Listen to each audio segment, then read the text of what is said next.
It's Monday, March 15th, and the time for your Barbados Today morning news update.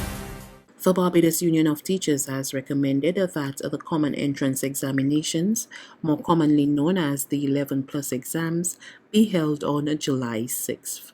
BUT President Pedro Shepherd said the proposed date was among several others made following a request by the Ministry of Education. He made the disclosure during the union's recent Teachers Corner program. Teachers cannot safely return to schools before September.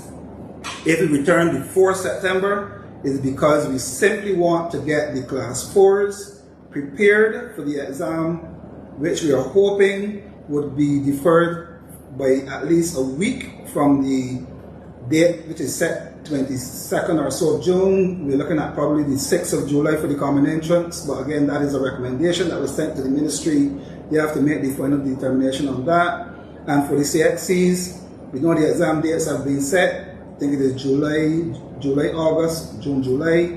So again, teachers would go in and be able to assist, and we're risking our lives, let me put it this way, to go in and assist the nation's children, because we would not have had the second vaccine by then. Some teachers might have it because a few of them would have gone in the first rollout and waved the long lines and so on. But the majority of teachers would have to wait for at least July to have the second dose and to be in a safe position, so to speak, to be able to fully go back to school. So we're looking at proposing a September restart for full face-to-face. And that is contingent, I must say, that is contingent of what develops in this country. Because if we go into a third wave, then September 2 would be obviously not appropriate or suitable to return. Shepherd said a recommendation was also made for protective screens to be placed at the desks of teachers, similar to those erected at businesses across the country. We are of the view, or teachers are of the view, that protective screens should be erected and made available at least at the teacher's desk for when students are coming to the teacher for that one-on-one contact, etc.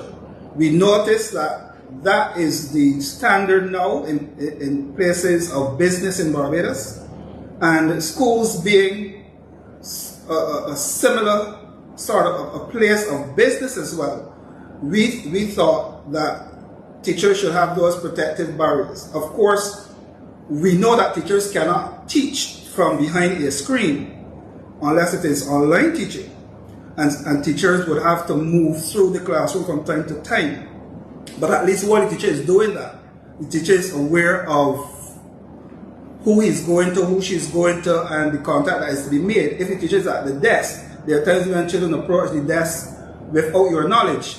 And we know that particularly in the younger students, those students come with minor colds and so on, and they touch teachers. So the protective screen, we believe, should be a priority for teachers, so that at least at some point during the course of the day you can resort to a safe place where you can feel not as exposed and not at risk, so to speak. Health officials in Barbados have vaccinated 51,595 persons against COVID-19 so far. That's a breakdown of 21,685 men and 29,910 women. Thus, after 558 people were inoculated last Saturday with the Oxford AstraZeneca vaccine as part of the national vaccination program against the virus. At the same time, 17 new positive cases of COVID-19 were recorded also on Saturday, comprising of 8 men and 9 women. Additionally, 27 persons recovered and were released from isolation. The number of active COVID-19 cases on island is now 210. Since the pandemic began, the island has recorded 3,421 confirmed cases.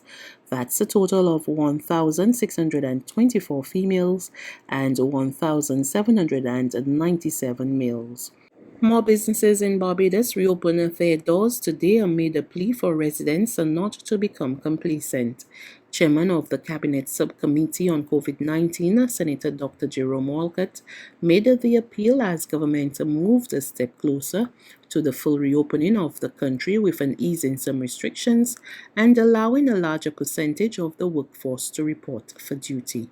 Dr. Walcott said while the recent COVID-19 statistics have shown a good trend, residents must continue to follow the protocols at all times despite the ease in restrictions. The past week, the past 7 days, we've had a number of days in which the positivity rate has been below 5. This is a good trend, and I believe the Prime Minister spoke on Thursday and gave additional figures which show that the trend is in the direction which we would like it to be in. Clearly, we are not out of the woods as the people in Barbados. And clearly that's why there's been an easing of the restrictions, an easing of the curfew. But we need to be ever vigilant, and we need to follow the protocols and adhere to those protocols. Some of the businesses reopening today are from the beauty industry, and the Public Relations Officer of the Barbados Beauty Professionals Association, TA-SHASHER Mayors, tells practitioners that they must ensure all protocols are followed. So we are very happy, but we also want to emphasize, and we cannot stress enough, that for those persons in the beauty professional association and those other beauty professions, we want you to understand that you have to follow protocols. Things like sanitization, wearing your mask. Clients will not be allowed if they don't have a mask, and we encourage those persons to keep masks in their establishments, that in case a client may forget their mask, or like for instance, if you're doing a shampoo or something, the water may happen to wet the mask. So we always encourage those persons to have extra masks at work, that if a strap pop, or if they get spoiled or damaged, that the client will be able to have one there, because it's not only for the client's interest, it's also for your interest as well. We want to encourage persons to not overbook. You can't bring guests with you. These are conversations you need to have with your clients, with your guests. We're not operating like before. There's regional and international news after this short break.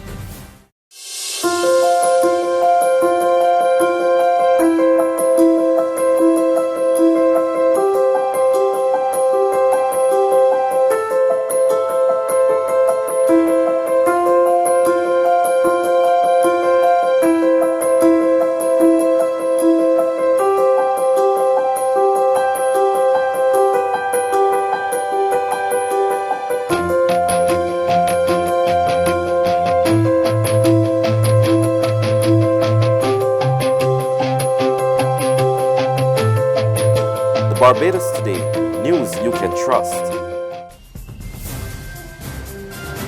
To news from the region, workers at Antigua and Barbuda's VC Bird International Airport have been turning out in their numbers to get vaccinated against COVID-19. We get more in this ABS News report. In a press release issued to the media Sunday, the Antigua and Barbuda Airport Authority says a total of 473 people availed themselves to their first jab of the Oxford-AstraZeneca COVID-19 vaccine. COVID-19 vaccination at the VC Bird International Airport began Tuesday with employees of the Antigua and Barbuda Airport Authority, along with other members of the airport community. These include airline staff, concessionaries, ground handlers, taxi drivers, red caps, and tour companies. The willingness of staff to get vaccinated struck a chord particularly with President of the Antigua and Barbuda Airline Association, David Isaac.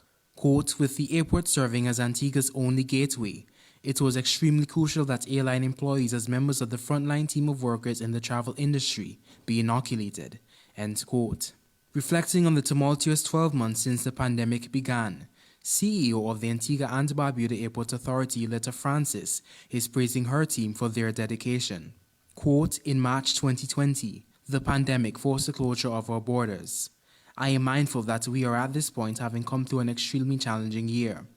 I am indeed grateful that employees who have sacrificed so much and overcame their worst fears during a difficult time got this important layer of protection in the fight against COVID-19, end quote. And finally, chaos erupted on the streets of Myanmar on Sunday and reportedly left dozens of people dead. We get more in this Reuters TV report. At least 39 people were killed Sunday during protests in Myanmar, making it the bloodiest day since the February 1st coup against elected leader Aung San Suu Kyi.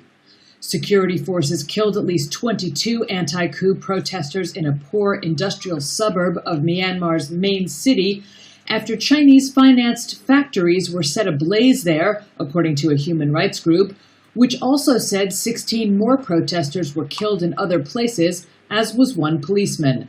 The Chinese embassy said many Chinese staff were injured and trapped in arson attacks by unidentified assailants on garment factories, and said that it had called on Myanmar to protect Chinese property and citizens. China is viewed as being supportive of the military junta that has taken power. As plumes of smoke rose from the industrial area, security forces opened fire on protesters in the suburb that is home to migrants from across the country, local media said. Martial law was imposed there and in the district of Yangon, Myanmar's commercial hub and former capital, state media announced. A junta spokesman did not answer calls requesting comment. The latest deaths would bring the toll from the protest to 126, according to the human rights group. That's news. But for the very latest, visit us at www.barbadostoday.bb. You can also subscribe to our e-paper, email updates, or like us on Facebook, and sign up for our breaking news alerts via WhatsApp. We're also on Izumi Media in bus terminals, as well as screenplay at supermarkets and gas stations near you. And you can also hear us on Mix 96.9 FM and Capital Media HD 99.3 FM.